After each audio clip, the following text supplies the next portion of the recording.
حضرت بلال رضی الله تعالی عنه در زیر شکنجه های اون ظالم و اون کافر در میدانهای گرم مکه سنگه های سینه اش می گذاشت، بر این هم کفایت نمی کرد. شلاقا بر جان بلال راست می شد. گفتی خدا یکی هست، می گفتی چرا؟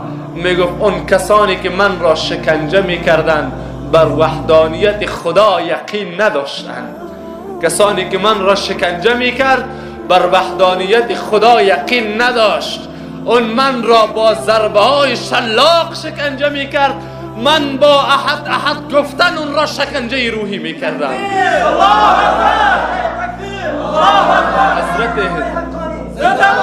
حضرت بلال با احد گفتنش اون دشمنان و منافقین را شکنجه روحی می کرد.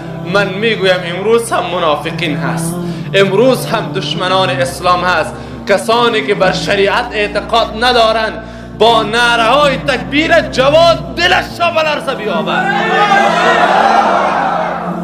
عزیزان من، امروز هم وقتی که تو مسلمان به طرف مسجد می آیی، وقتی که امروز هم تو مسلمانی که شریعت رسول الله را پیروی می کنی، دنبال شریعت، دنبال مقدسات، دنبال اسلام روان شی، عزیز من قلب منافقین را آتش می گیرد.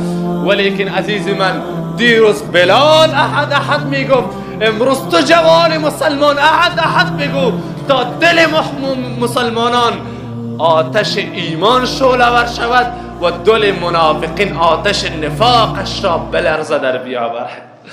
عزیزان من، مسلمان برادر و خواهر متوجه باش، و ان من النعمت یکفیک الاسلام نعمتا، از تمام نعمت ها تنها اسلام برایت رسید بسنده است. ولیکن این همه نعمت اسلام، این برکت اسلام، یا ایها الانسان ما غرک بربک الکریم، این همه نعمت بزرگ برایت داده شد، این همه عزت و شرف و کرامت برایت داده شد. ما غرک بربک الکریم، تو را چی در مقابل پروردگارت مغرور ساخت؟ چی تو را مغرور ساخت؟ کدام هیبت دنیا، کدام مال دنیا در قلب تو آمد در مقابل پروردگارت مغرورت ساخت؟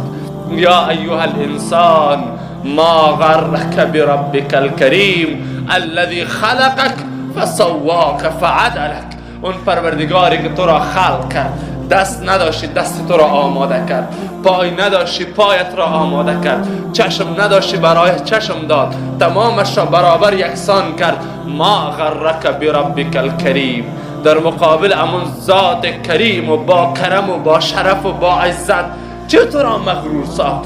همین یک جوانی که 2 روز با جوانیت مغرور شدی، همین در مقابل پروردگارت مغرورت ساخت.